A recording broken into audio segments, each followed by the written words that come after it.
let's start with the bad news. The bad news is that the lake has been continuing to go down. Keep having to move the jet skis farther and farther out to get them in the water. If you look way over there, you probably can't see it. GoPros suck at, well, a lot of things. But an island has started to appear in the middle of the lake. We went out there the other day. Alan wants to go camping on it, so maybe we'll do that soon. But it's not all bad news, because when the water goes down, you start finding things. So some things we started finding, actually, they're not good. Like this big concrete thing right there. There's another one over there. There's another one in the water there, and there, that buoy there is one. But there's also some good things. So if you remember, whenever I worked on this boat lift, I lost some tools. The thing is, now that the water started to go down, I've started to find all sorts of wonderful treasure under here. Some bad stuff too, but also some wonderful treasure. The funny thing is, it's just sitting there. Like, you would think if you drop, I dropped a socket underneath this boat lift right here, you would think it would like get submerged in the sand, and then like sand would wash over it and it would just be buried and gone forever. No, this stuff is just sitting on top. I have no idea how or why it's still sitting on top, but we're gonna go down there and retrieve some stuff and then see if we can still use it.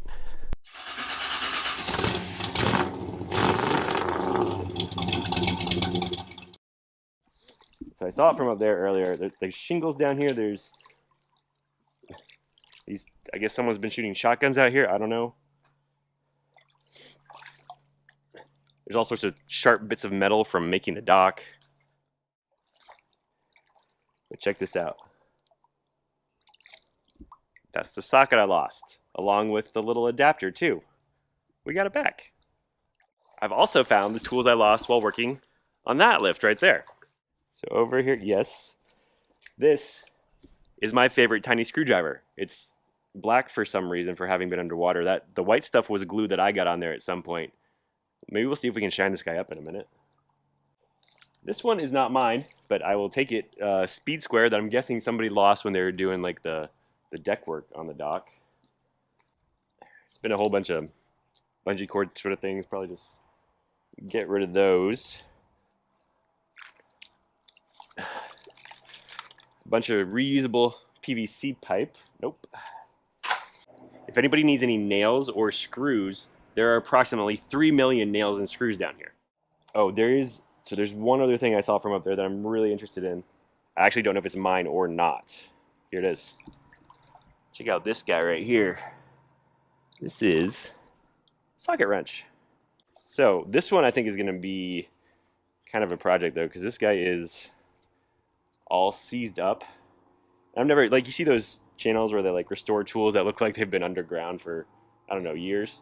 Well, now we've got one. So this is a ratchet of some manufacturer that has been underwater for at least a year, probably a year and a half now.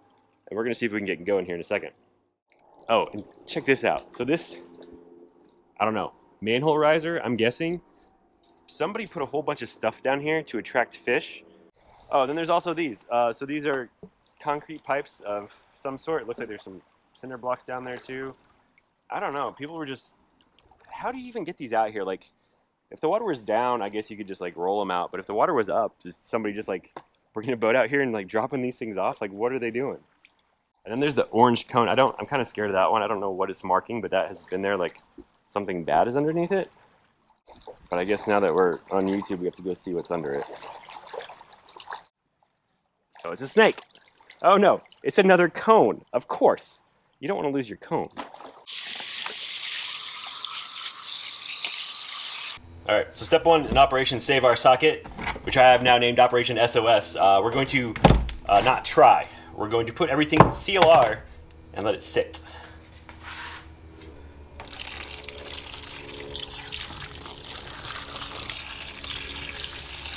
All right, so this stuff has actually been soaking for a few days now, and that's the first time I've ever seen CLR turn brown. Like, it's still a tinge of green, but it's always been green, so that's, I guess, a good sign. There's also a whole bunch of junk on the bottom here that's already fallen off, so that's good too. Oh, I went back out there picking up more trash. I found a pry bar too. It was too big to fit in there, but more bonus treasure. But yeah, let's see how this stuff cleans up or not. All right, first one out is the speed square. That looks pretty good. Oh yeah, you just rub it and this stuff comes right off.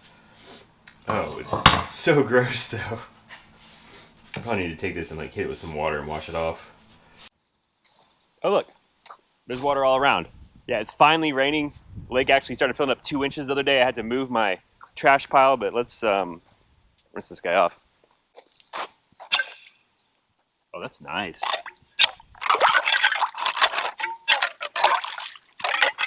All right, so it's not perfectly clean, but I'm gonna declare this one done. Like you can read all the numbers and stuff, and it's nice and clean and smooth and should, you know, set up well on any piece of wood. So, free speed square. Next one out is our screwdriver. So this one I'm actually really excited about. So this was one that I lost, and I tried to buy a replacement for it, but they only come like that length these days, and it's not as big as I would like. That's what she said. So I'm happy to get this one back. Oh, the glue's even coming off. The CLR is making like the glue that had been on there for years just like come right off. So the only thing is though, the shaft of this, it's like it's staying black. It's not getting shiny like it used to be. But let me try something else. So I'm cutting the Scotch-Brite pad here, right? And I just remembered these scissors. I also found these underneath the dock, and so they like you can still see some of the sand and stuff on them, but they weren't rusted at all. So stainless steel KitchenAid kitchen shears. These were like my favorite garage scissors until I lost them. Still work, just like the day I lost them. These are amazing. So this guy did not fare as well as the kitchen shears. So all this black stuff that you still see on here, that's because there's pits all over this, and I don't know if you can, if that's too close, if you can see the pits or not. So the structural integrity of our screwdriver has been compromised, but I mean, it's a small screwdriver, so it's probably gonna be fine. Still calling that a win. Glad to have this guy back. All right, so now we're gonna get into the mechanical items. So this impact socket has a socket extension attached to it, and I don't know if this is going to come off easy, like that little, you know, ball bearing in there that holds it in is going to release, or we're going to have a problem. It's slippery, and it's also not coming out. But there's a solution for that.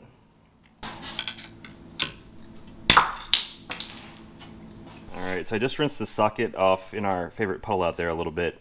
And on this one, it's not, you can see like a whole bunch of texture and stuff. That's not pitting on this one, like the screwdriver. That is, it's covered in black paint. It's the black paint bubbling off.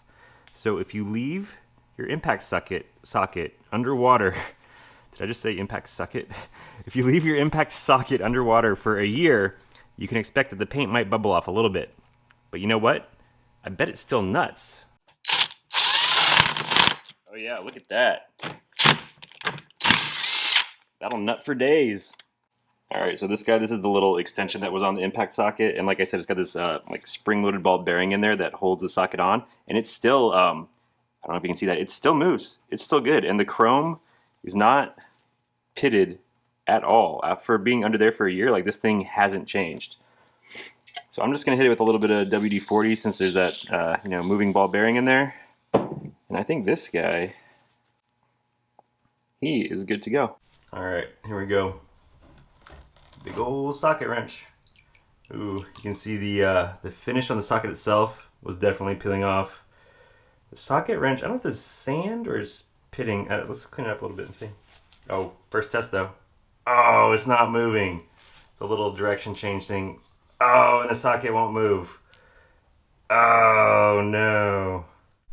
All right, so I just went and washed this guy off with some water, and you can see there's a lot of pitting on this one, like that. The husky dog right there, he's like starting to be eaten away. The switch is being eaten away. This right here, that's like a huge chunk out of it. The handle looks like it was scraped at some point, and that's now getting eaten away. Like anywhere where the chrome got damaged, water just got in there and started eating this thing. And I don't think this is my socket. So if you look over here, you got 1, 2, 3 big sockets, and that's all I've ever had. So this one, I don't know, it's probably been down there for longer than a year, like longer than I've lived here. So I don't know how long it's been down there. But we're not done yet. We're gonna throw a little PV blaster at this guy and a hammer and see what we can do, because this style of socket is the one where you have to press the button to release the socket. You can't just pull the socket off. I guess we could try doing that anyways, but yeah, we'll see if we get this button to work with force. Whoa! I don't know if you can see that, but it just moved. It went down. Ooh, it's like springy now. Let's throw some more blaster in there.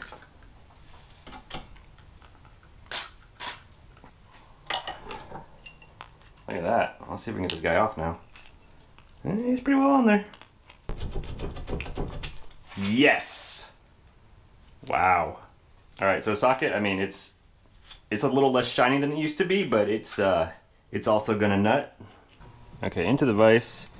And it is set on loosen right now, so if we try and tighten it, that should ratchet it. Oh, look at that. Oh, wow.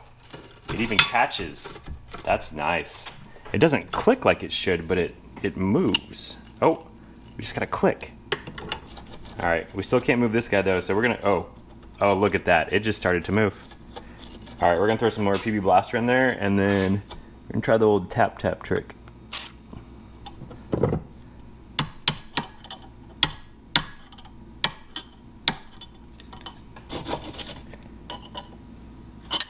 Oh, look at that. We're now tightening. Oh, no, we're not really doing anything. Now we're just free spinning. The internals may be compromised. We got a snap ring here. We'll see if we can get it out. Oh yeah, look at that. There we go. So I guess these are all the little teeth whenever it rotates around, makes that clicking sound. It's clicking on these teeth. But our something in here is not right. It's not engaging. There's the teeth engager. It just needs to be cleaned out. Because nothing really, I mean, it's kind of corroded in here, but I thought there'd be like a spring or something in here, but there's not. Or maybe it's been eaten. Maybe that's our problem.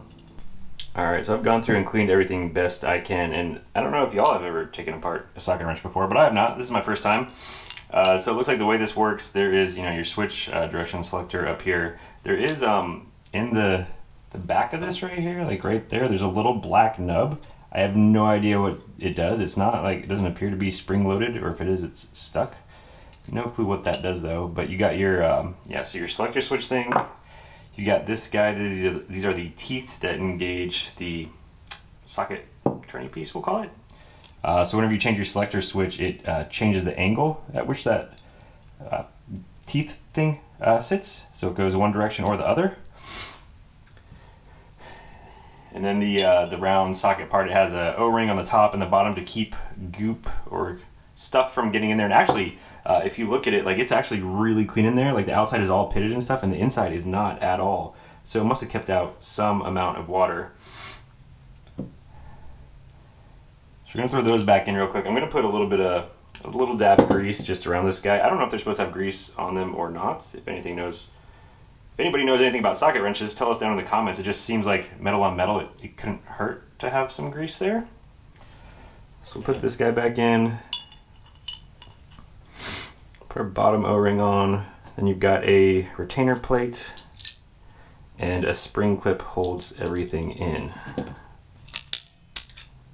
All right, so we are back together. Let's see if it works. Well, that's weird. So it's almost like the teeth catch occasionally. It doesn't really make that clicking noise that it's supposed to. To the other direction. Well, it does it when it's upside down. Kind of does it sometimes when it's right side up. It's not engaging like it should. So I don't know if there was a spring in there that puts pressure on that to engage the teeth or not, and it just like disintegrated over the years potentially. Actually, I have an idea.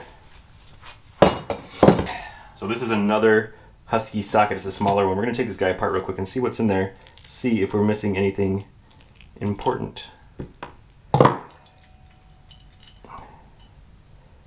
Oh, you know what? Look at that. That's what it is. So these little nubs coming out of the direction selector right here, they're spring loaded. Oh, wow, they're trying to get out right now. I bet ours are no longer springy. And I hope I can get all this back together.